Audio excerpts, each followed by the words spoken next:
I'm joined by Tantra Teacher Maria Porsfelt, and we're here to talk about negative bias.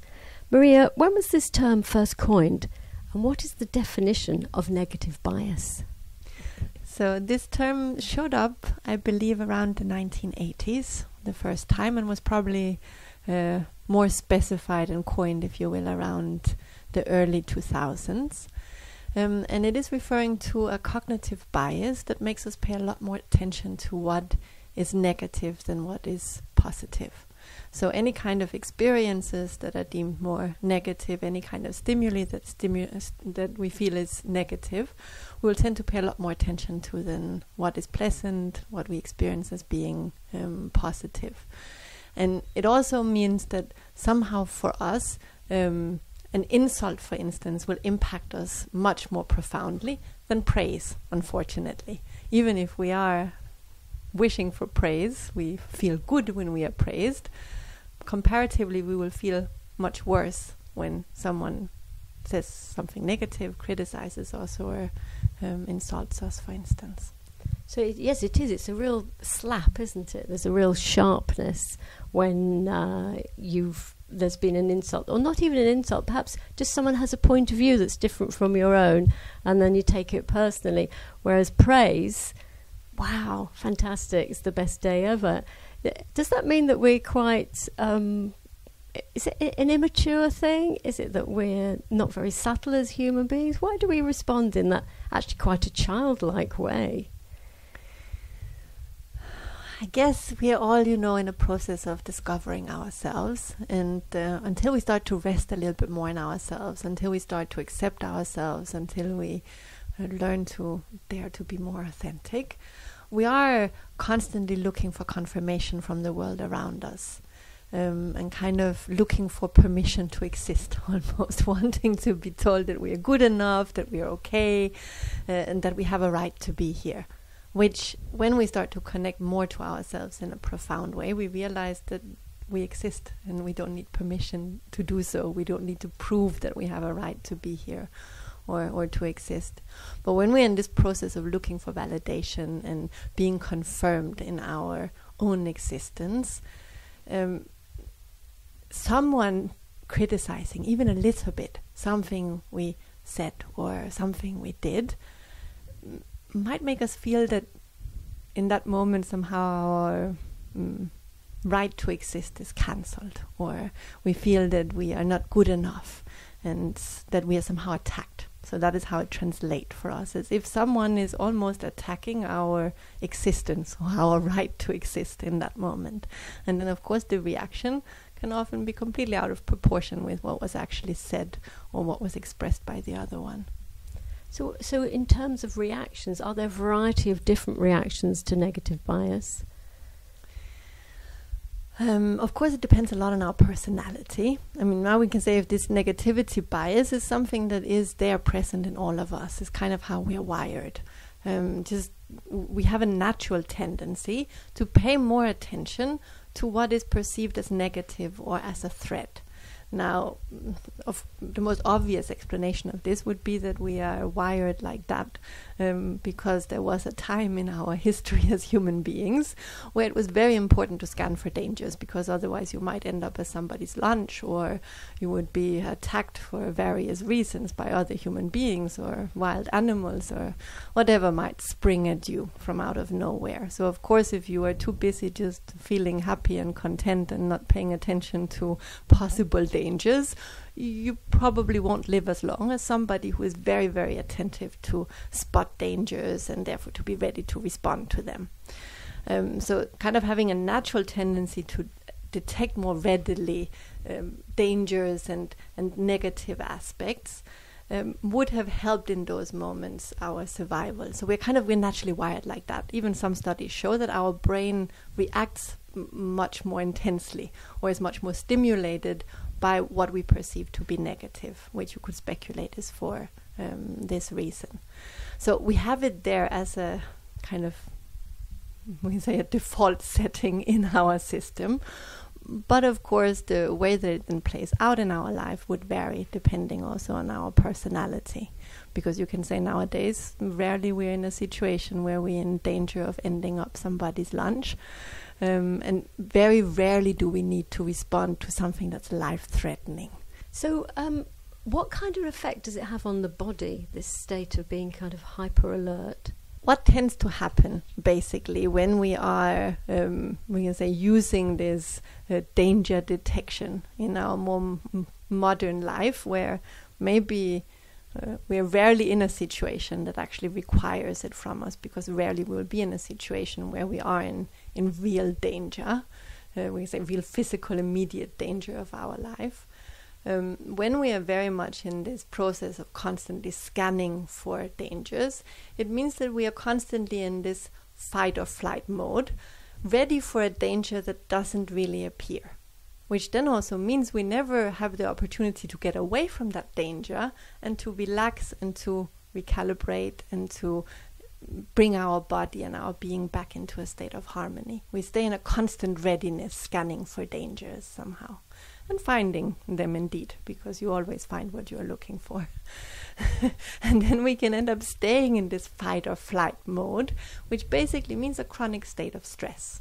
A constant state of tension and stress in your body, which will manifest negatively both emotionally, mentally, but of course also physically in the long run. You never have a chance to harmonize your system, to go into a state of deep relaxation and to let that tension go, which then manifests as disharmonies, imbalances or illnesses, being unwell and unbalanced.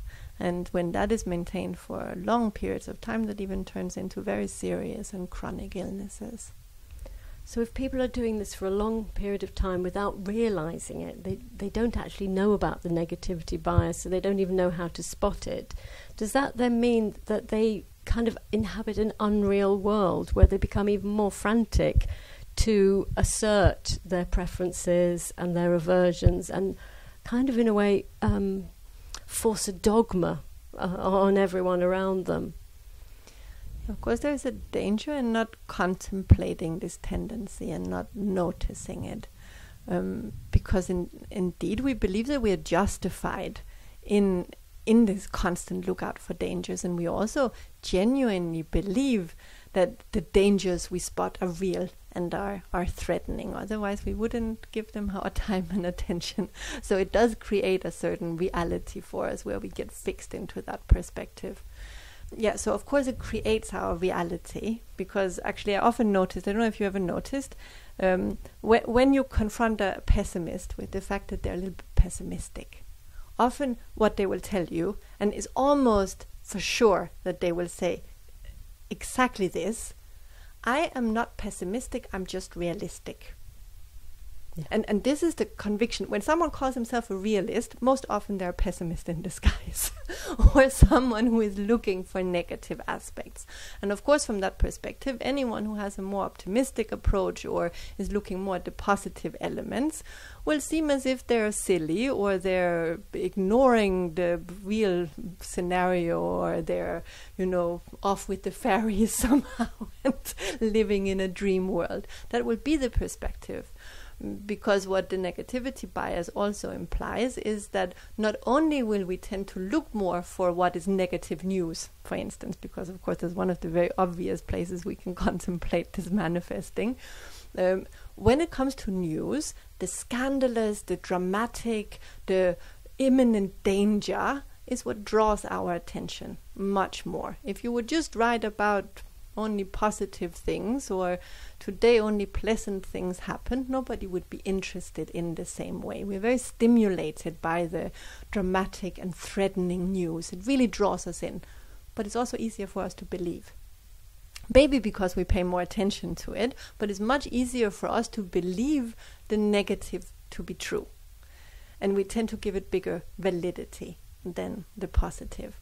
And it doesn't mean that there aren't, of course, things that are negative, we can say, or things that are challenging, or things that are dramatic in life. They do exist, and it's not a matter of having to ignore it. But what happens with the negativity bias is that we give it much more attention, much more space, much more validity than the positive and beneficial things that are also present in our life. to the point where we almost don't even notice the beautiful, wonderful, enriching aspects of our existence, but the negative ends up filling almost everything, even if on a very factual level it's not even true. I mean, you can have had a very beautiful day, but one person made one comment that kind of hit you and you felt was criticizing you, and then you ruminate about that for the rest of the day, and then when somebody asks you, how was your day? Oh, terrible. It was just the worst day, which isn't actually true. If you look at your day, most of it was very positive. Very good things happening, beautiful experiences, maybe even compliments from others and so on. But that one thing which didn't sit right with you have just ruined everything, because all your attention goes there and you simply don't pay attention to what was there that was enriching and made you feel in a different way. It disappears underneath this cloud of negativity that emerges from something that maybe was even very small. Just one comment that happened that day. And how does new technology, or the very common technology that we use every day, exacerbate the negativity bias? I mean, you can say it ties into it in the sense that it supports us being on a constant alert and scanning somehow, and being constantly on, ready to react, because that is also what comes out of this negativity bias. When it puts us into the fight or flight mode, we're constantly getting ready to respond to something, to react to something. And often that reaction is even out of proportion, because we have that bias. Say you walk down the street, you see someone you know, and they don't say hello to you. And then immediately you're thinking, oh, they're upset with me, and why didn't they say hello, and oh, it must be because of this, but also they're wrong, and you get into this whole negative story about what happened. If you were to ask them, it's likely they would simply say, well, I didn't see you, I was in my own thoughts, which happens for a lot of us, especially if we're ruminating about things. And there was nothing actually in that whole story that you created. So we're constantly in this very reactive state that makes us therefore also not see what's really there, but overreacting to it and looking for stimuli in that process. And here we can say that even being on constant kind of lookout or readiness for the sound of the mobile phone when something comes in, and having to respond to that constantly, it puts you in a very agitated state, which also makes you more likely to be reactive and overreactive in front of life experiences, where you then perpetuate a more and more dramatic response to life experiences, because you're not able to be calmly present with what is.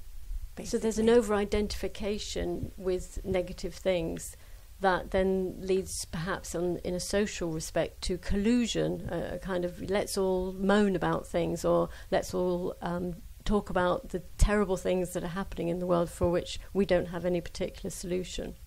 I mean, of course it becomes a habit when we're relating to life in such a way. It becomes a habit, and just how things are. And that will manifest for us individually, and it will manifest in society as a whole.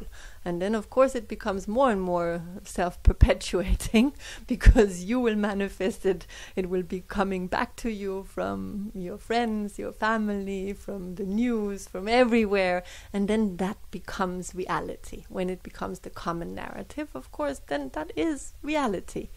And if we're already wired for that being easier to believe, it's much harder to realize that maybe there are also a different point of view. Maybe there is also another way of relating to those particular situations or experiences. And that is where we need to realize that we have this tendency, and to learn to stop and consciously take another perspective.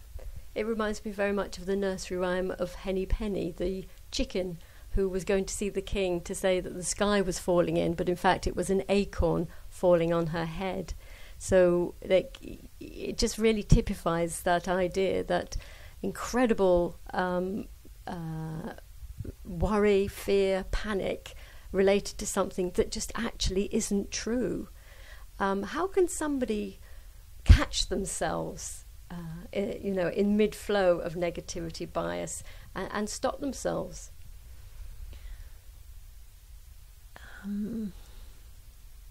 So first of all, I believe that we need to become conscious of what it does to us. Innately, we all wish to be happy, and being in a constant state of stress and fight or flight is definitely not the recipe for happiness. Now, of course, we could say there is the strategy of then just trying to not care, which is also not going to make you happy. This is going to make you sort of numb, which might feel better to begin with than being constantly, we can say, in a state of agitation. But nevertheless, being numb is definitely not going to make you ecstatic.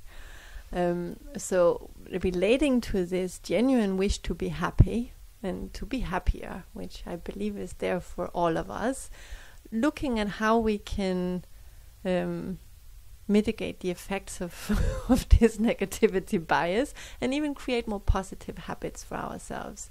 Now, a big part of the phenomena, we can say, is to be found in the fact that a very small input that is experienced for us as something negative then sets off the whole thinking machine, and then we start to ruminate about it, and we make it bigger and bigger, and 3-4 hours after it actually happened is 10 times worse than it was in the moment, because we made it so much bigger and we can't stop our thoughts. Then you can say, okay, just stop it, just leave it. We will even say that to ourselves, just leave it there. Or maybe if you have a good friend, they will tell you, oh, come on, it was nothing, just leave it now, don't think about it anymore.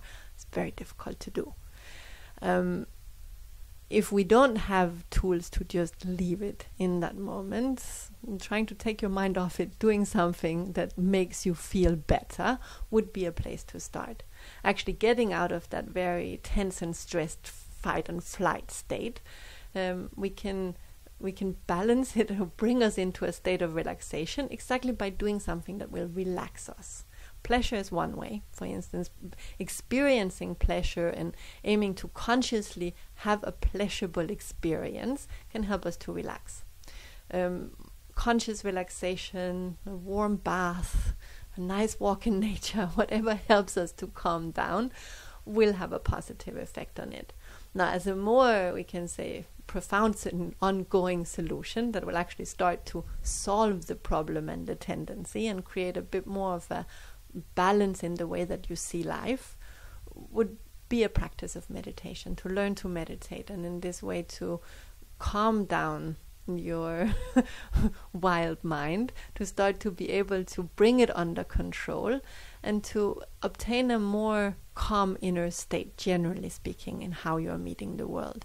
It's beginning to notice when you get into this agitated, we can say very reactive inner state, and consciously via your breath and your intention bring you into a state of more centered, more in touch with yourself, calmer, and to be able to relate, we can say, real time with what actually is from a calm place.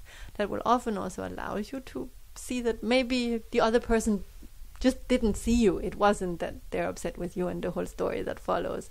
You start to catch yourself when you have those reactions, and you can come back a bit more to what actually is. A meditation practice in this way is invaluable because it allows you to start to, we can say, be present with what is actually happening and stop yourself every time you notice that your mind starts to go off with its own stories and so on. So this would definitely be one of my main recommendations in order to approach this, becoming conscious of the tendency and start to develop the tools that make us, we can say, that help us counteract it and not to go into that overreactive state to begin with. So right at the beginning, to be able to stop yourself from soaring out of control and being so triggered that you end up, well, I know personally I've ended up getting very upset about something that just wasn't true, that was just nonsense, and then I felt quite ashamed of myself. So to be able to stop that process would be really lovely. Yeah, but of course it will happen. I mean, it does happen to all of us, and now we see we have a tendency even to go in that direction, realizing that and accepting that, of course, sometimes it will happen, but as soon as we can, to also realize that is what is happening potentially, and that regardless whether we can say it really is something very terrible or not, what will benefit us the most in that moment is to aim to reach a state of balance and inner calm and deal with the situation, whatever it is, from there. And then, of course, often arriving in that place, we will also realize that maybe it wasn't as big a deal as we were making it out to be in that moment.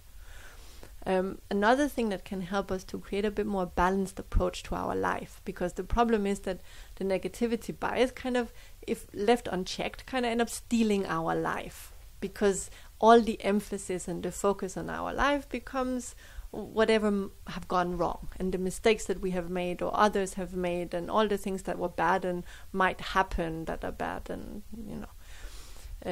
so to create a more balanced view on our life, to start to pay attention to the good things. Gratitude journals, for instance, have been very popular for a reason, actually, because it helps us to counterbalance this tendency on only focusing on what went wrong, rather than noticing and appreciating all the things that are worth appreciating and that were actually really enjoyable or beneficial or successful in your life. Because we also have a tendency that when it comes to pleasurable moments or enjoyable moments or compliments or praises, we're not very good at enjoying it fully. Again, when we're not so good at just being very present with what is happening, even something that gives us pleasure or that is satisfying, it doesn't leave such a big impact because you can't fully savor it somehow. Even that, is nice, but you don't let it reach you profoundly.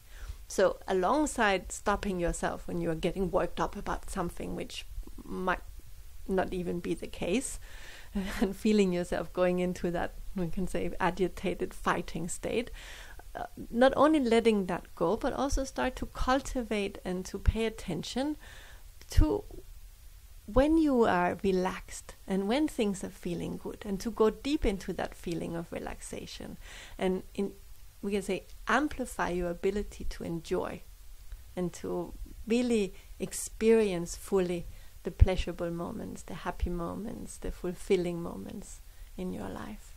And then eventually, hopefully, we create at least a bit more of a balanced experience of our life.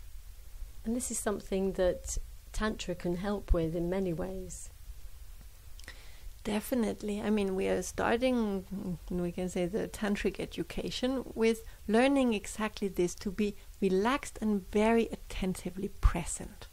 And then we can respond to life in real time and appropriately more and more. We also learn in the tantric practice to really savor pleasure, and therefore to become better at experiencing pleasure with all its healthy benefits, we can say, and wonderful effects on our being. That helps us to go into these states also of deep relaxation and expansion, counterbalancing this constant tension that otherwise is in our being from being in this fight or flight, agitated response, which will let us feel life much more intimately and much more powerfully, and start to open our eyes to the life that we have. Because very often we don't notice when we're in, like, kind of caught up in that negativity bias. We don't even notice our life, really, only the story we have made about it, and then we live our life in that story without fully experiencing what is actually present here and now. Maria, thank you very much. Thank you, Vivienne. Thank you for watching. At Tara, our mission is to make genuine spiritual knowledge available for all those who aspire for spiritual development and transformation. If you enjoyed this discussion, please like this video and subscribe to our YouTube channel.